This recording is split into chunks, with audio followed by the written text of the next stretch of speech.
Hi everyone, मैं प्रिया और अपने चैनल पर आप सभी का स्वागत करती हूँ। तो देखिए, ये गुरुवार को देव उठनी एकादशी है ना, 23 तारीख को। तो आपको मैं इस वीडियो के माध्यम से बताऊंगी कि सही मुहूर्त क्या है, व्रत पारण का समय क्या है और महत्व क्या है, क्यों रहते हैं लोग देव उठनी एकादशी का व्रत।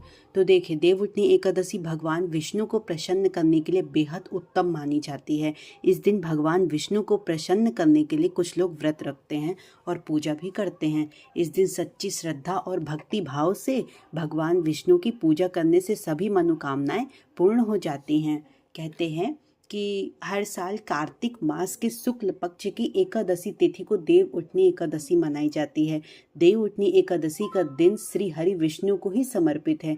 इस दिन जगत के पालनहार श्री हरि विष्णु अपनी 4 महीने की योग निद्रा से जागते हैं। इसके बाद से ही सभी मांगलिक कार्य आरंभ हो जाते हैं।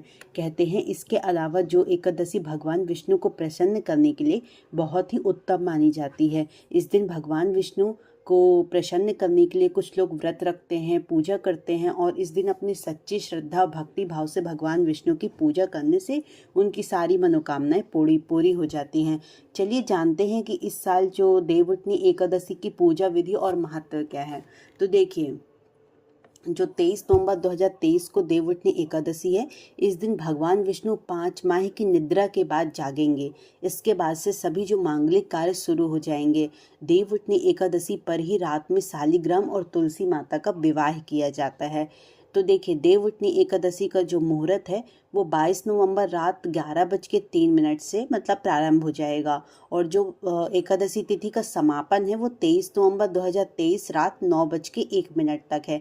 तो जो पूजा का समय है, कहते हैं कि जो सुबह 6:50 से 8:09 तक ही है और जो रात्रि का है वो 5:25 से रात 8:45 तक है और जो व्रत का पारण है वो 6:51 से सुबह 8:57 मतलब ये 24 नवंबर को आप पारण कर सकते हैं।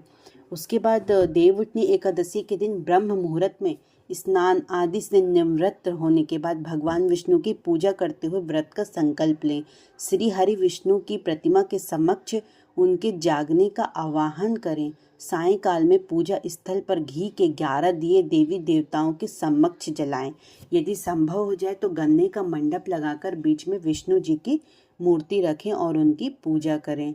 भगवान हरि को गन्ना, सिंघाड़ा, लड्डू जैसे मौसमी फल अर्पित करें। एकादशी की रात एक घी का दीपक जलाएं। अगले दिन हरिवासर समाप्त होने के बाद ही व्रत का पारण करें।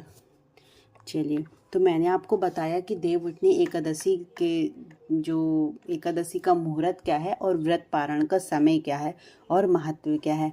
आई होप आपको वीडियो पसंद आई होगी। तो ज़्यादा से ज़्यादा लोगों तक शेयर करें, because Dev Uthani Ekadashi just आने ही वाली है, तो उनको भी जो मुहूर्त का और पता चल सके कि व्रत का पारण करने का समय क्या है और पूजा करने का समय क्या है।